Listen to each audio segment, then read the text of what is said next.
Wahai murid-murid, hari ini kita akan belajar tentang kata nama am tak hidup institusi.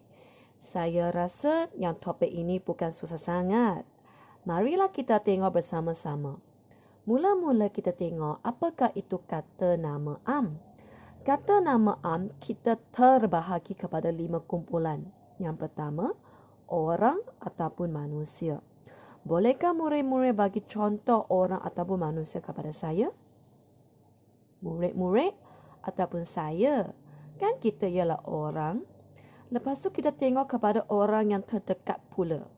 Kita ada ibu bapa, abang, kakak, polis, tentera, peguam dan sebagainya. Lepas tu kumpulan yang kedua, kita ada haiwan atau binatang. Kita ada rusa ataupun leopard. Lepas tu kita ada binatang ataupun haiwan yang kita mudah didapati. Kucing, anjing, burung, ikan dan sebagainya.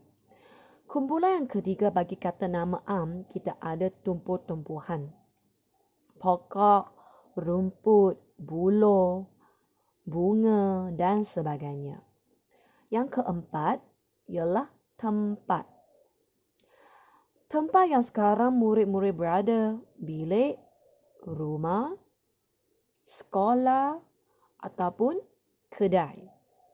Yang terakhir, kita ada benda. Gadget yang murid-murid guna sekarang, komputer, telefon bimbit, jam tangan, semua ini merupakan contoh bagi benda. Kata nama am ialah kata yang digunakan untuk menyatakan seperti orang atau manusia, haiwan atau binatang, tumbuh-tumbuhan, tempat dan benda secara umum. Apakah maksud umum? Kalau saya yang bagi maksud, saya akan kata umumnya lah benda yang murid-murid tahu dan saya pun tahu. Yang itu ialah umum. Semua orang pun tahu. Lepas tu yang satu lagi saya nak ingatkan murid-murid ialah kata nama am hendaklah ditulis dengan menggunakan huruf kecil melainkan pada awal ayat. Sekarang kita tengok apakah itu kata nama am tak hidup. Tadi kita sudah cakap ada 5 kumpulan kan?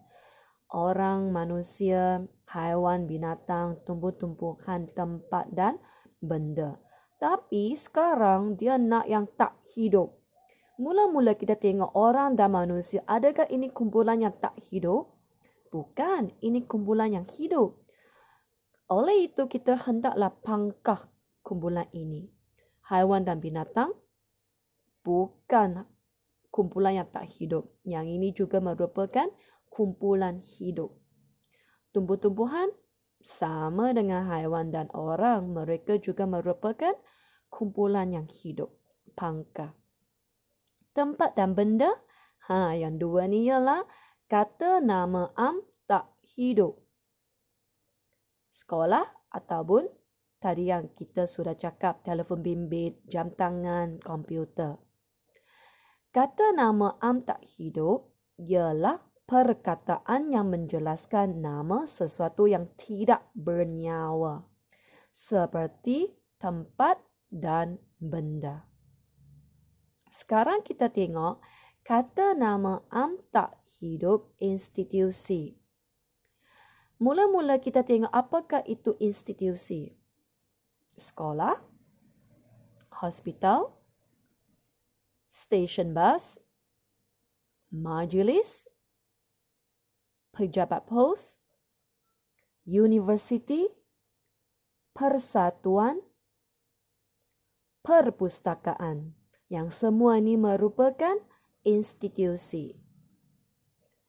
Kata nama am tak hidup institusi terdiri daripada perkataan yang merujuk badan atau institusi yang bersifat tidak hidup tetapi mendukung makna nama am. Kata nama am jenis ini boleh dikenal pasti melalui kehadiran kata sendi nama, kepada dan daripada, sebelum kata nama institusi demikian. Contohnya,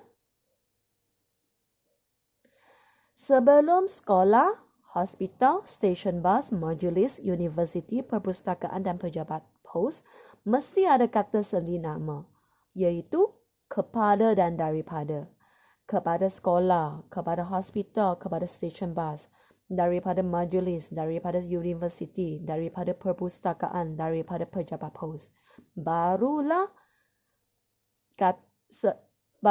kata nama am tak hidup institusi. Faham ke murid-murid? Baiklah, hari ini kita sampai di sini. Kita jumpa di video yang seterusnya. Terima kasih.